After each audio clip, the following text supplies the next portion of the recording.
We're starting. Oh, hello, Dee. Hello, I made it. My apologies, hello, everyone. We're so excited. We just moved to a brand new house, and it's up in the hills of Santa Fe, and evidently the old owners used to go to a coffee shop to use the internet. So it's a learning experience, but I'm here.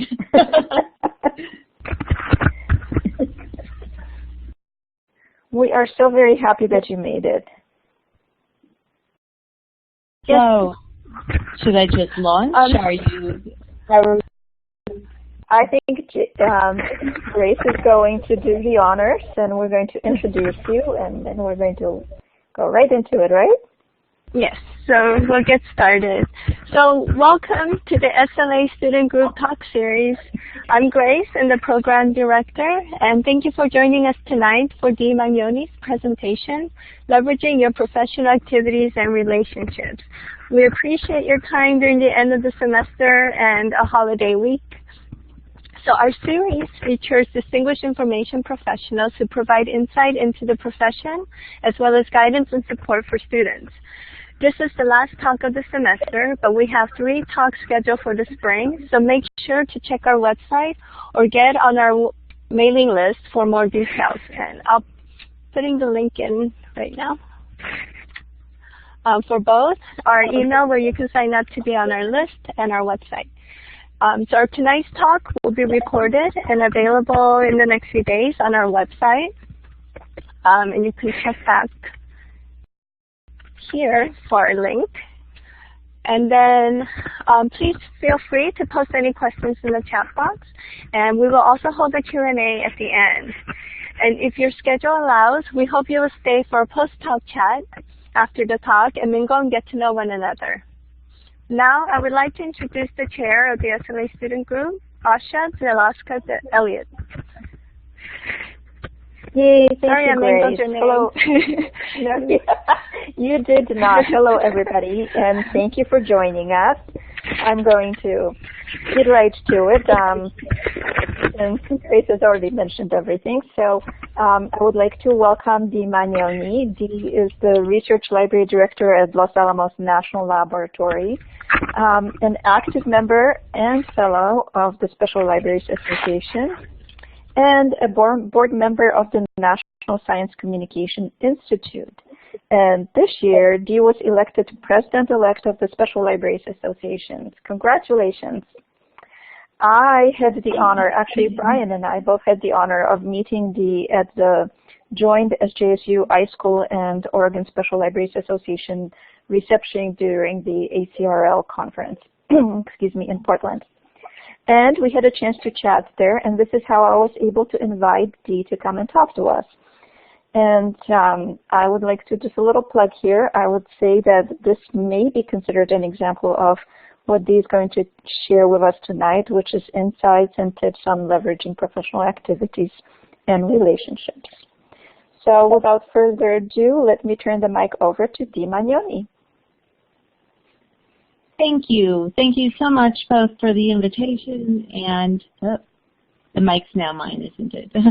Thank you, Basia, for the invitation to come speak, both you and Grace, and the patience in getting me up here this evening. And so, yes, we met in, I guess it was March at ACRL, and it's actually a fantastic example of networking and associations at work. I had flown to Seattle initially to visit the SLA local chapter up there, and I did some site visits. And then I came down and I went to the ACRL meeting, and the Oregon chapter had an event for all the ACRL people who were in town, who happened to be SLA members. And it was a great event. There were a number of people there, and yes, that's where we met and talked about having this talk. I also met with any library school students who happened to be in the area and were willing to come to a sandwich shop to meet me. And so I think I met with about 8 students at the ACRL conference. And so that was also fun. So all these little points of contacts are wonderful and meaningful, and you never know where they're going to bring you. Part of the stories you'll hear as I go through my talk is how much the serendipity matters and how much everything that you've done in your life from your childhood interests on through college and grad school and your activities all come full circle and somehow integrate into your professional life. And very quickly, I was very impressed that you picked up on my Inside board membership. That's not as well known out there in the world. National Science Communication Institute is still a fairly young organization. But at any rate, my other current memberships, SLA was mentioned, and yes, I am going to be president-elect come January, which is a very exciting role.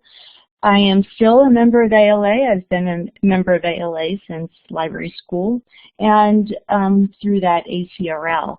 Historically, I've also been a member of ASIST and ARLIS and ASEE. So I've been around the alphabet with library associations, and be happy to take questions on any of those organizations as we go through. I was talking to Grace about the format of this, and I am very comfortable with people asking questions as we move along, and I'm also comfortable with the discussion at the end. So however this works for the group, that works for me too. Oops. Not in PowerPoint, and actually need to use the controls here. So the New Mexico has this amazing balloon fest, and I went for the very first time last year. And so these are actually my photos that we're seeing here. But most of you are students, and you are at the beginning of your career. You really want to take off. You want to soar. You have your education, or you're getting your education, and perhaps you have an internship, and some of you may have job experience already. How do you go about building your reputation? How do you make those connections, get a job? How do you thrive in this profession? Well, that's a lot of what we're going to be talking about, and your professional involvement helps in many ways here.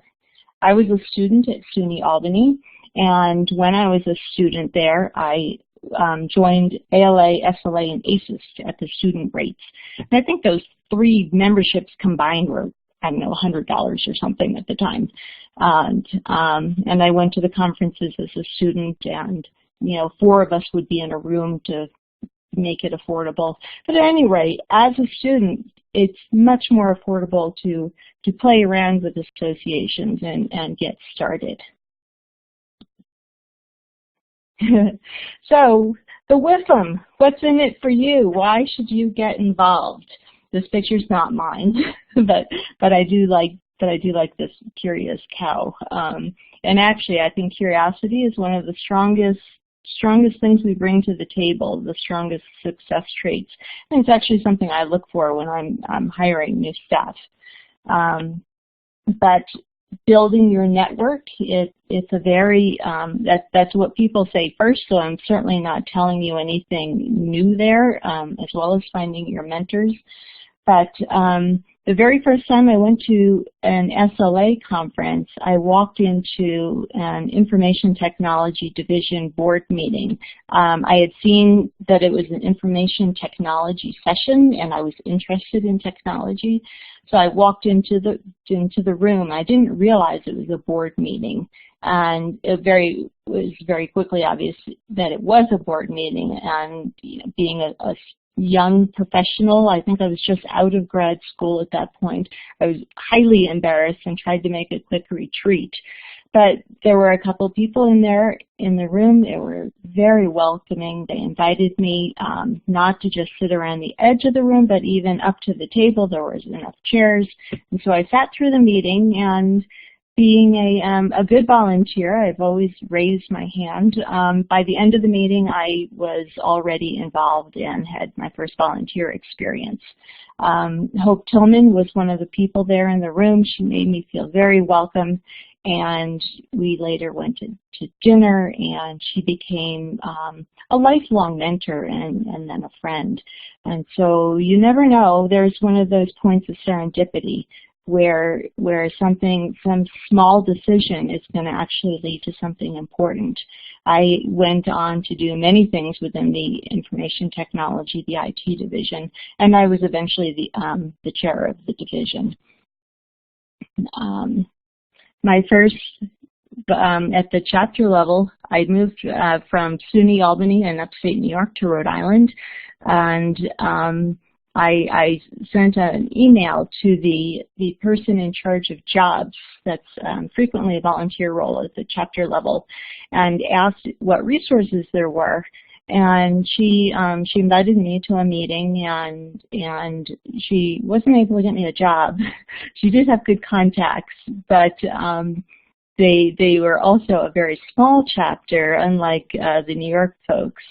And I found myself within a year their president-elect. So, once again, it was very easy to get involved at the chapter level, especially. When we eventually moved to Massachusetts, I took that chapter involvement much more slowly. I started with program planning, a single event, and there was lots of people to be there to coach me, to help me along. And once again, I made my way up the volunteer ranks. I just kept raising my hand and saying yes, and meeting more people, and eventually I was president of that chapter, which is now the New England chapter. Learning, you of course have many opportunities to learn these days. Associations used to be pretty core for that, and it still is a core service, but now you also have things like Coursera and MOOCs and edX. There's so many learning opportunities these days.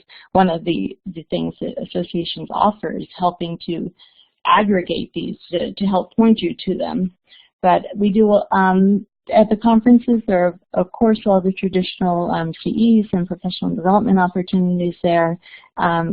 Associations like SLA, and I'll point to them more than any because I've been most active there, do webinars all year long, and you begin by attending webinars, and then maybe you help with the technology behind the webinar. There's lots of people pulling the triggers and pressing the buttons and helping the speakers along when they're perhaps not getting the technology. And then there's pulling the content together. Who would you like to present, and where do you find these folks, and then presenting. So there are many steps along the way in something as short and simple as an online webinar. And so many opportunities to learn, and other volunteering opportunities also are terrific. Stuart Brand is perhaps a name known here in California, and when I first started getting involved on the association level, I did do some program planning, and I had read one of his books, and I really wanted him to come speak at SLA. I actually was young and inexperienced enough that I just sent him an email and asked if he'd come speak, and explained we were a nonprofit, we didn't have money, blah, blah, blah, and he said yes. So one of the lessons I've remembered from my younger professional days is ask. You never know. People will come. So my next hurdle on the Stuart Brand piece, though, was a program slot. I couldn't have a big international name like Stuart Brand come do an individual program within a conference. And so I went into the planners meeting, which is a step along the way of programming or planning a national conference. It's an 18-month process. And I said to all the planners, I have this speaker. You don't have to donate money, or you don't have to donate much money. You gave us a very low price. But what I needed from them was a program slot, because everybody only gets X number of program slots. So if everybody would sacrifice one program slot, we would essentially create another focus session. And everyone did. It was remarkable. But there was yet another lesson learned. I learned the power of trying to get everybody together on the same page and sacrificing something to bring in something larger, someone larger. And so that was another one of my wonderful SLA lessons with my volunteering. I was quite young when he came, and I was able to introduce him at the national conference. And I confess my public speaking skills were horrible, just plain horrible. And when I got up on stage, I not only did not say who I was, I didn't give my name. I think I was looking as close to my feet as possible. I looked at maybe the first 3 rows. And when I introduced him, I gave his bio, but then said, and I'll get off the stage now because I know that you're not here to listen to me. So I not only didn't say who I was, but then I went and knocked myself. And I had some very kind friends and you know, mentors come to me afterwards and explain that first I should say who I am, but don't dismiss myself. And so more lessons learned along the way. You put yourself out there, you learn, you grow, and eventually you do these things better. So he was a great lesson learned. And so I've come as far as this past summer at Los Alamos. I am chair of the data working group, and that's not just a library group, it's a lab-wide group, and it has representation from across the lab. And so when we first congregated, there were 25 odd people, big science, small science, high performance computing, etc. We went through the meeting, did a brainstorming session, created our subgroups and our action plan for moving forward. And afterwards, somebody came up to me and complimented me on my meeting skills and asked, where had I learned to run such a good meeting? And the answer, of course, was SLA, through years and years and years of volunteering and raising my hand and saying yes, and having friends and mentors help me along the way. So finding a job, this is probably highly important to all of you. And yes, your professional association, that's highly the WIFM, what's in it for you.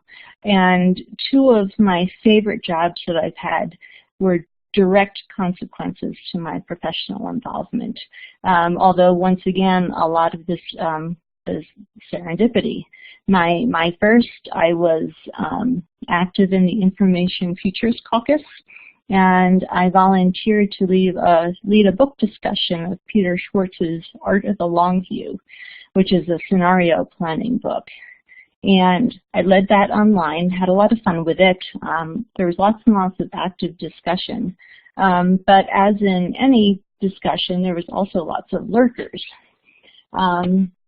After that had been finished, a message came out from a Canadian who said she was looking to help fill a position in Oregon.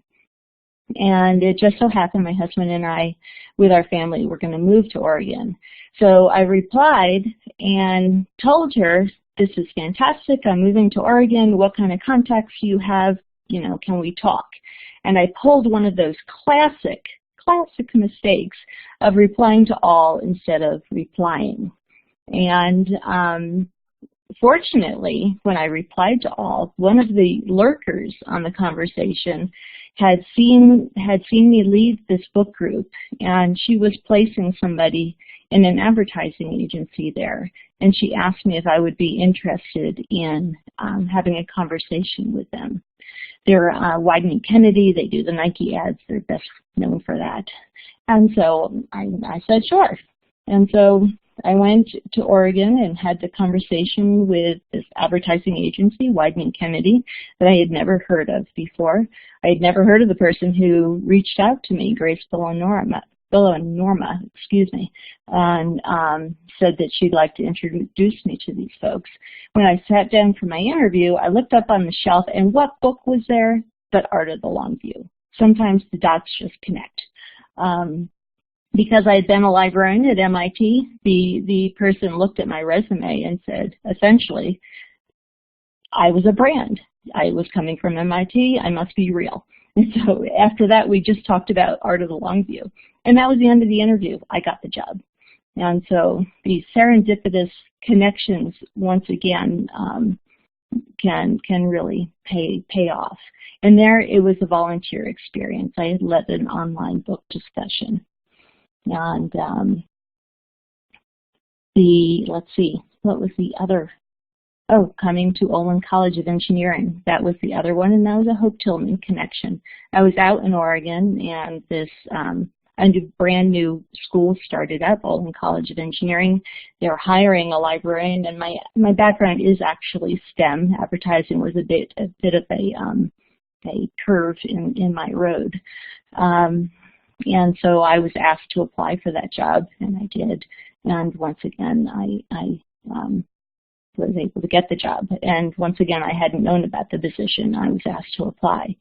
So keeping your network up and active and volunteering and being involved is really critical for finding a job.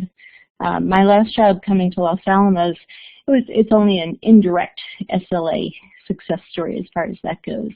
It is a direct LinkedIn success story. I had just updated my LinkedIn profile, so everybody listening, please keep your LinkedIn profile updated. And there was lots of SLA involvement there. There were presentations. There was people had said, nice comments and things like that.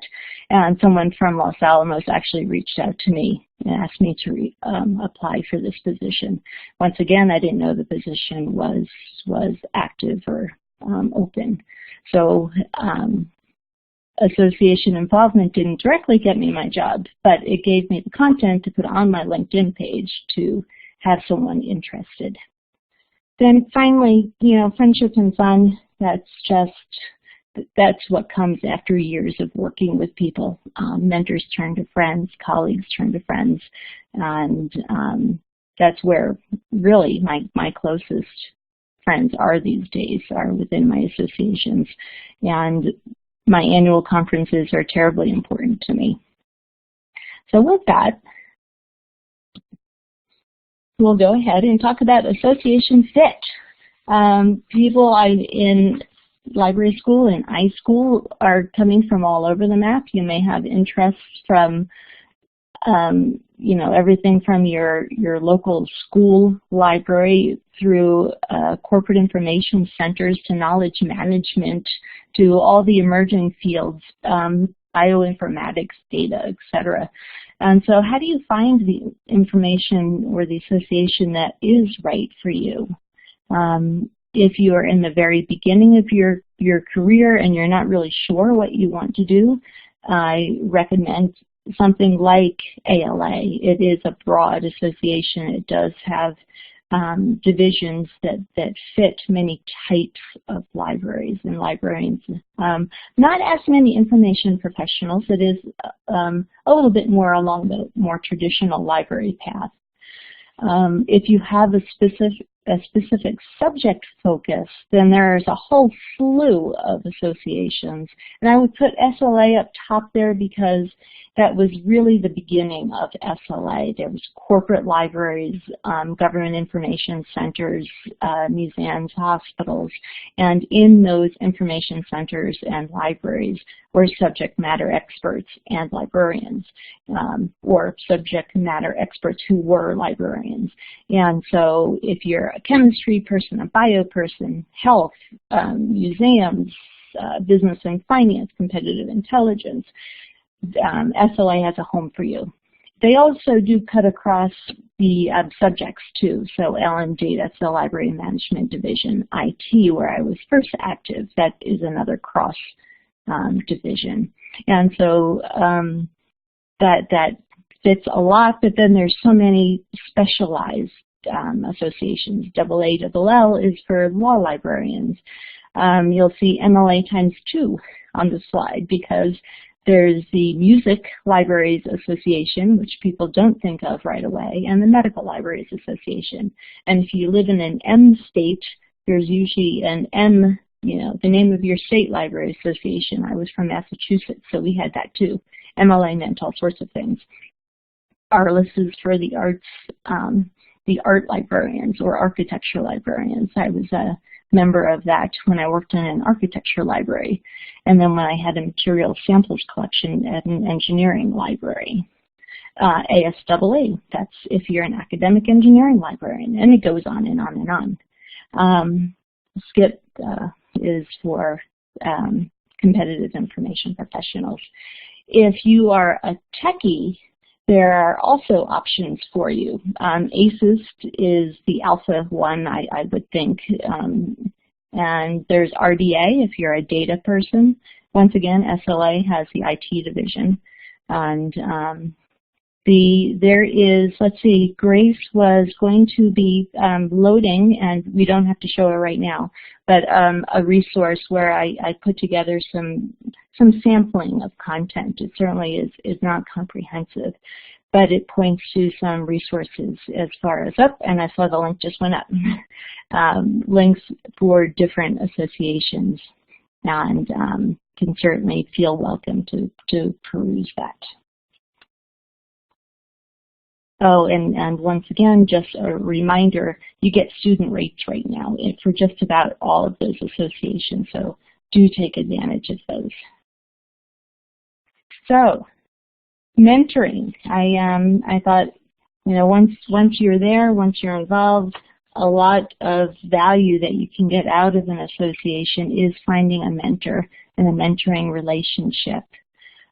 They come at many levels. A lot of associations do offer association-level mentoring programs, and that, once again, in that document that Grace just loaded, I have some links to mentoring programs at the association level, as well as at the division and the chapter level.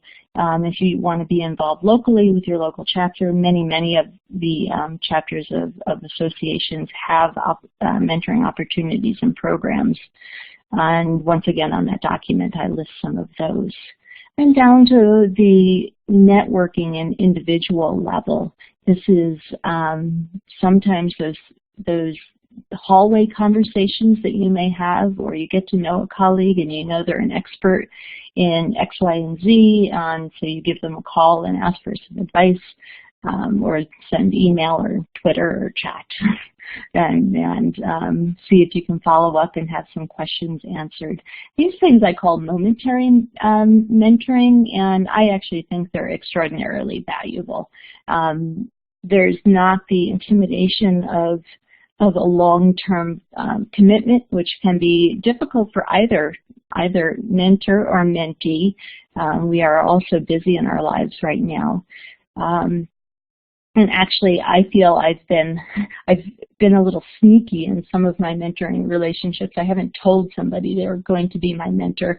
I just asked if we could have lunch or a cup of coffee, and sat down and had conversation, and I've asked questions, and they didn't know it, but they were my mentor, and I really valued that.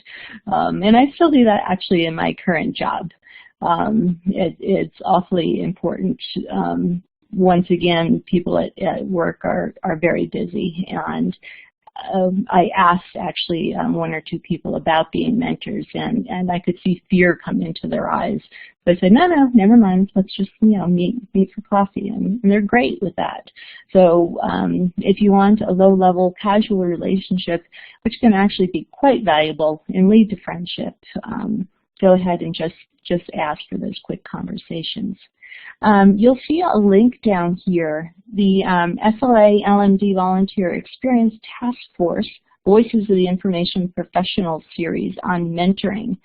This was something, it was a webinar that happened this last July or August, this past summer.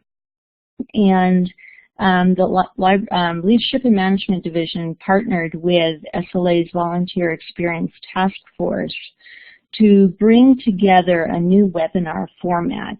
I actually, I put this together. I put out a call on SLA's mentoring list, discussion list, and once again, there's directions on how to do that on that link I gave, or Grace gave. And 12, I believe it was 12 individuals came together.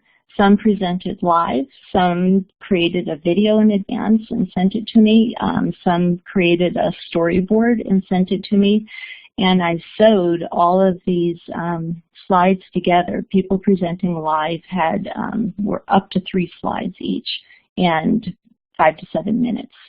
And I was frankly a little terrified. This was a new experiment to see whether this would work or not. And it did. It worked. And so we had all of these experts from worldwide, from Europe and Canada, mostly from the United States, who came together and gave this webinar. And we felt it was important enough. When they're LMD webinars, they tend to be behind a paywall. But we wanted this out and open. So that link there will take you to the webinar, and we would like to make that into a series, which is why you see Information Professional series. And frankly, we'll be gathering ideas in the next year. So we thought divisions could take up this idea. If the IT division wanted to do data, we would help them pull together data experts and help with the mechanics of putting one of these together. It was actually quite a bit of work, and frankly, since I'll be president-elect next year, that'll be somebody else's task to take on. But at any rate, we had mentees and mentors, people with decades of experience, people with a dozen or less years experience, all really sharing some valuable insights. And it was pretty terrific. So I do encourage you to follow that link afterwards.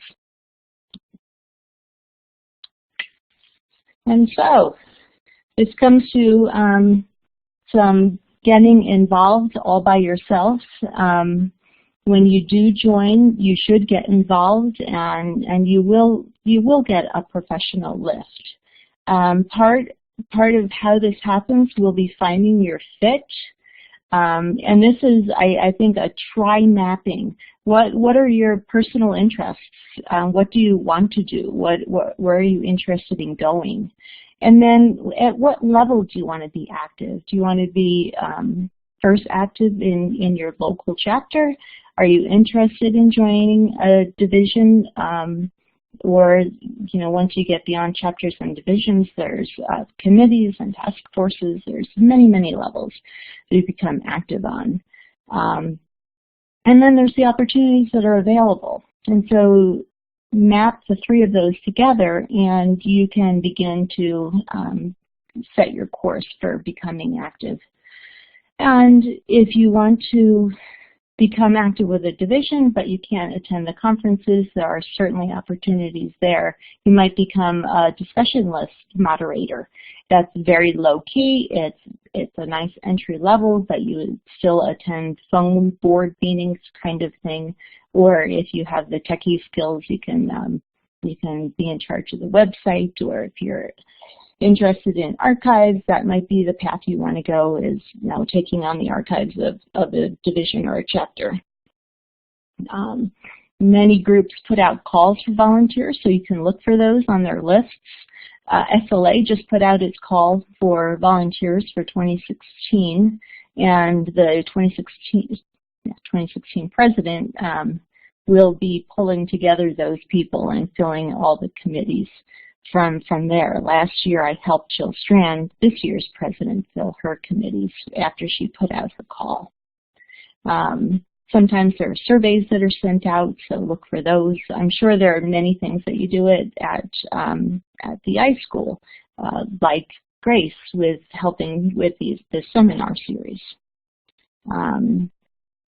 After you've done this for a while and you've networked and you have conversations and attend meetings, you'll then be asked to do things. You don't have to look for those volunteer opportunities coming out of lists, although they're still a great way. That's a great democratic way of finding volunteers. But if you raise your hand enough and you follow through, people will come to you. People like doers. But begin small. Begin with moderating that list. Or when I moved to the Boston area, I took on one program and got lots of support. And you learn, and then you grow, and then you try something else, and you do more. And then you do expand to the committees and councils and task forces. You can help write documents. I was on the competencies task force back in the early 2000s, and so I'm one of the authors on the 2003 SLA competencies, which badly need updating, and they are being updated. You'll actually see a draft version in, once again, that document I included.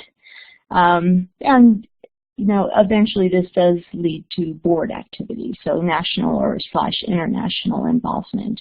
And this is really such an honor and a privilege to make it to that level. You get to hear so many people's stories and share your own. I really enjoy the traveling around that I do. I very much like to collect people's stories, and I feel like I am finally giving back some of the years and years of wisdom and help that I received over time. So there's, and excuse me, I am of a generation of this point, not quite. I'm just hitting that magic 50s years, but these days you have more and newer opportunities to create hybrid professional development. So you can bring your own personal blogs and presentations in with association activities to create your own stylized impact. A great example is Tracy Mayleaf, and I know that she's presented to you, but her tag of Library Sherpa is well known out there. And that is her personal. She brought that into SLA, and she has used that across the association, and I think everyone knows Tracy. So it's bringing a blend of personal skill, professional skills, and volunteer engagement. Another person who has done that at an international level is Stephen Abram, and he's Stephen's Lighthouse. And once again, he's used that professionally, personally, and many people have heard his voice through his blog, Stephen's Lighthouse. So there's a more modern way of engaging. So with that, I'm bringing us to the end, and here's my photos again. I really like going out into the woods with my camera, and so here's some of my favorite places in these pictures. Grace also included, I believe, my contact information in pure link form in a place that can be easily cut or taken. So are there questions, or would we like to discuss anything at this point?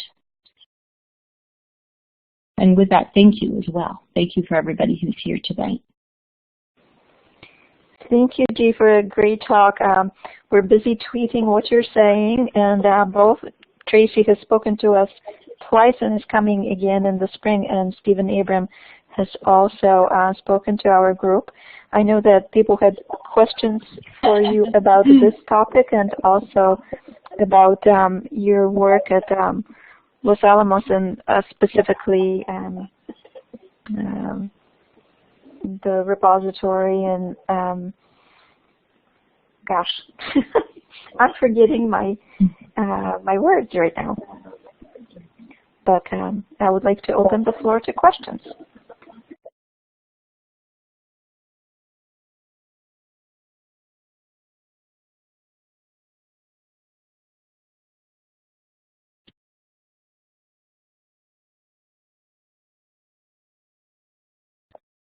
And please don't be shy. You can just pick up the mic or you can write. Whatever works for you will work for us. I was just going to ask if I needed to be looking for text.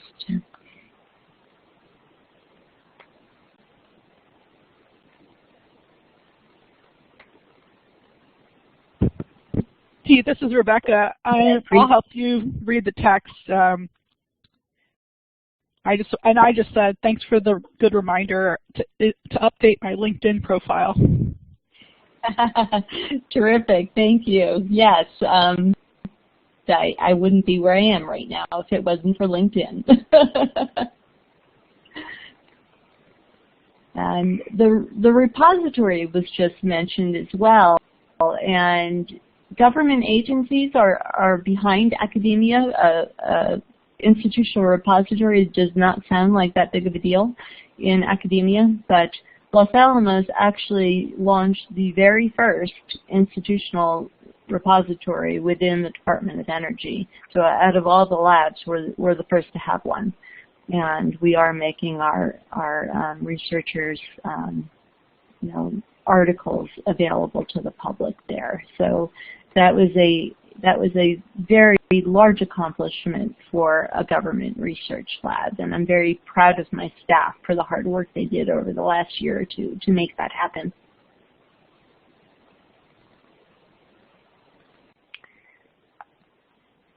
I see that Grace put up the link. We also, the SLA group also participates in the BPress ScholarWorks repository. So this talk, along with the recording of this talk, will also be included in the repository there, and we will be sending you a link as soon as that appears. I see that Heather had a question. Yes, yes. So that's how it works. We spam you with links after you talk. Okay, so yeah, Heather, I'm assuming everybody can read Heather's question. This isn't something I guess I'll give you my quick 30-second balance spiel. I feel that balance is not a day-to-day word or goal, but it's rather a life goal. So, for example, when I had my babies, I had 3 of them, I was at home most of the time. Now my babies are in their 20s, and my average weekly workload, maybe 60 hours of Los Alamos work and another 15 hours of association work.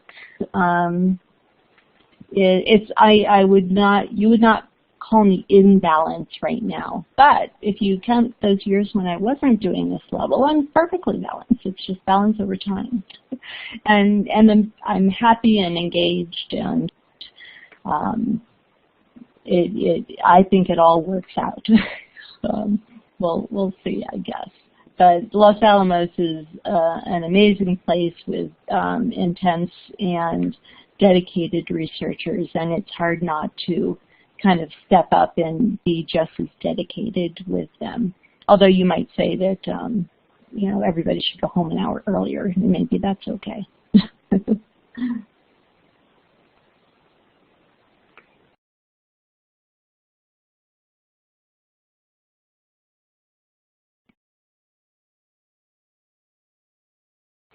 We had, I don't know if Layla wanted to speak or if she to ask you a question, but she had an interest in your open access and data work. I don't know what her exact question was, but maybe you could speak to that a little bit. What kind of work are you doing in that direction? I know that's not strictly related to the topic, but it did come up before you came into the room. Right. Well, it was probably one of the reasons I was hired at Los Alamos, because I had launched an institutional repository at my previous job, Olin College of Engineering, as well as to put an a policy into place at Olin. So we were able to join COPI, which is the Coalition of Open Access Policy Institutes. And we were one of the not one of the early as, certainly not a Harvard or an MIT or a Stanford kind of joiner, but we came with that second wave, so to speak. And so I brought that experience to Los Alamos, and I spent 2014 in a big education campaign, understanding OSCP, the Office of Science and Technology Policy, the mandate that came out from there, the memo. And then agency policies began to come out last summer. DOE was actually the first one, Department of Energy. And we did a road show across the lab. We have 3,000 researchers, 10,000 employees, and 35 people in the library, depending on how you count. And so we got a breakdown of the highest publishing groups, sent out invitations, and we did a road show on open access, what it meant, what the implications would be. We have a philosophy of trying to help researchers do the right thing at the lab, and so we try to build the research carrot instead of wielding the compliance stick. And I have a whole talk around that.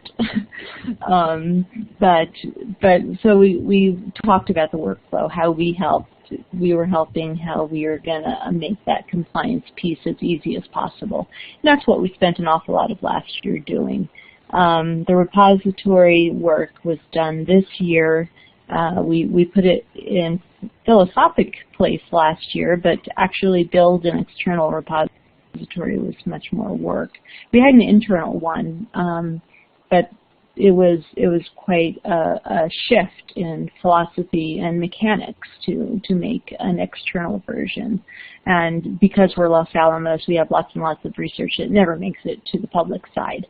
So we have to have very careful and correct filters in place. We just don't want, we really can't make a mistake there.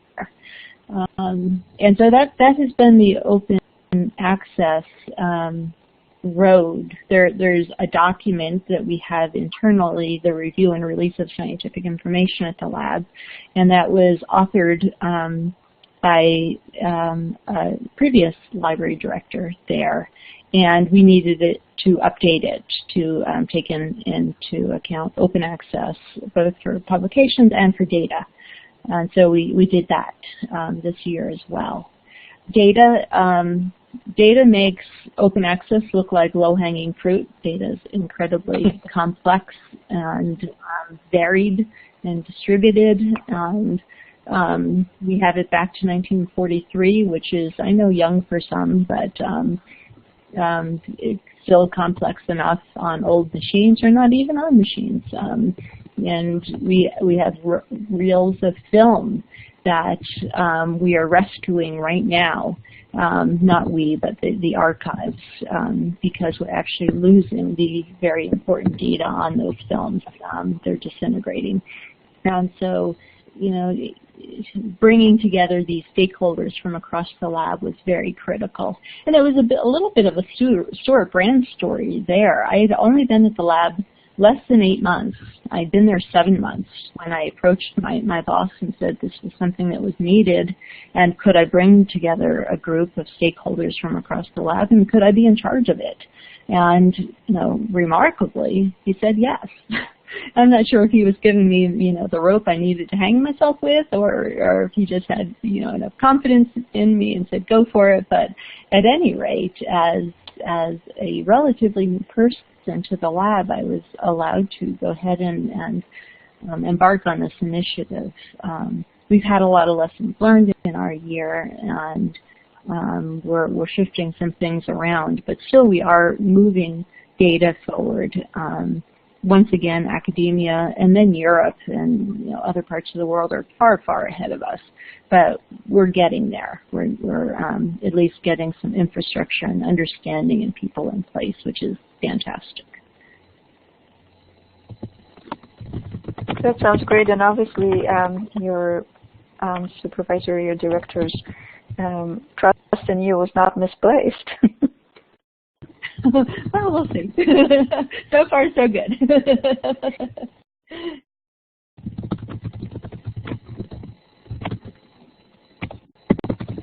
Selfishly, I have one question that I wanted to ask you, but we're almost at the end of scheduled time, and I don't want to keep anybody who has to go, including Dee, if she has to go longer than that. So I'm going to let others ask questions first, and then I'll come back to my last question. I'm reading Trista's remark on finding the talk, and my slides are actually available. I just spoke at Computers in Library is the one in Monterey, correct? Or is that Internet Librarian? The Monterey Conference, information today. I was just there. Internet Librarian. Thank you, and I saw some of you actually at the local chapter dinner.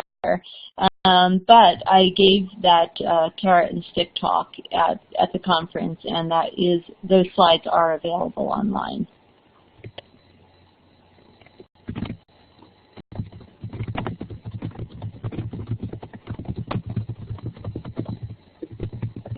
And offline, I am also happy to take personal questions on involvement in FIT and advice. I've done this in the past. I used to speak to Simmons every year when I was in Boston, and I had plenty of follow-up conversations. So please do feel free to contact me.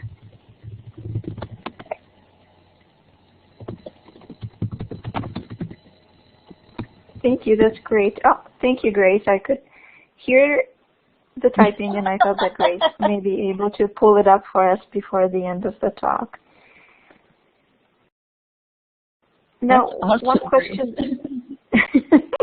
question that I have for you, Dee, is as a student group, you were very generously promoting the idea of joining national organizations as a student because of the ability to pay the pay student rates. But one of the things that we are finding is that as a student organization, we kind of find that it's difficult to sustain members because, in a way, joining a student organization may not be as exciting as it is to join a local chapter of SLA, for example, and get involved in that. And we also encourage it as a student organization. We want people, obviously, to be involved and to be able to leverage their involvement with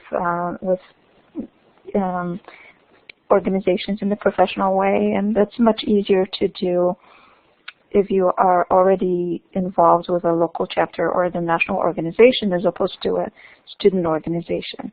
Is there any advice that you could give us on how we can get members more involved, or what do you see as benefits that members would have in being involved in a student organization?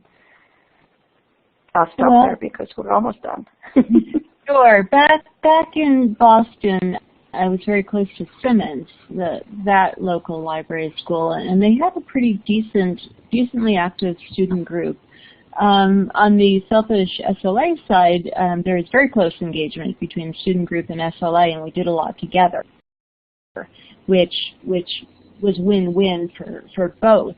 But the students, they did a lot of like mini unconferences, or students bringing their posters from the semester together into sessions. They did a lot of very unique things that was highly beneficial to them, but didn't necessarily engage the local chapters of other professional associations. And I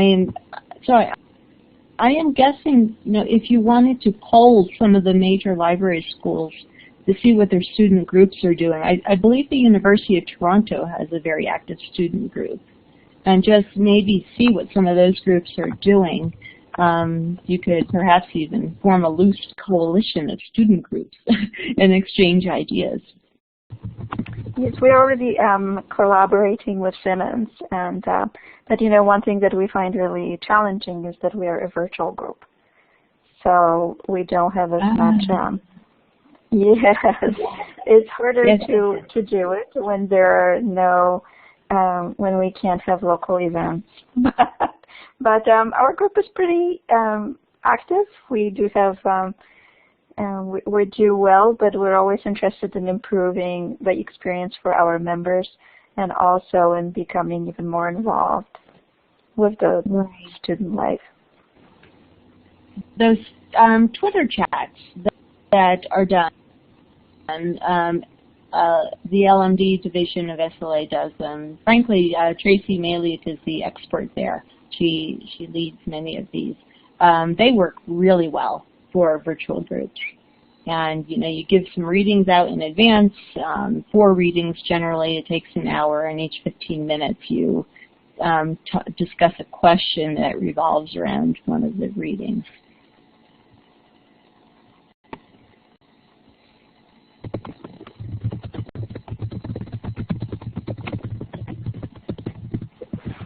Thank you, Dee. Are there any more questions? Oh, and thank you, Brian. Most definitely. And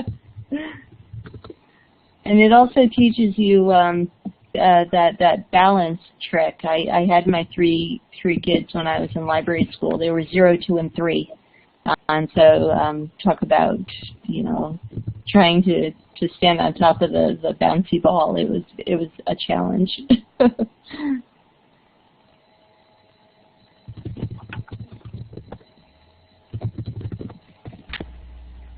Okay, well, it's 7 o'clock, and I wanted to thank everyone for being here tonight, and thank you, Dee, so much for the great presentation and all the wonderful information that we can take with us. And I want to thank everyone for being here during this hectic week and time of the year.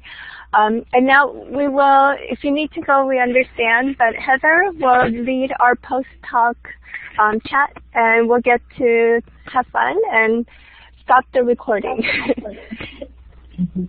Thank you, everyone. I really enjoyed this hour.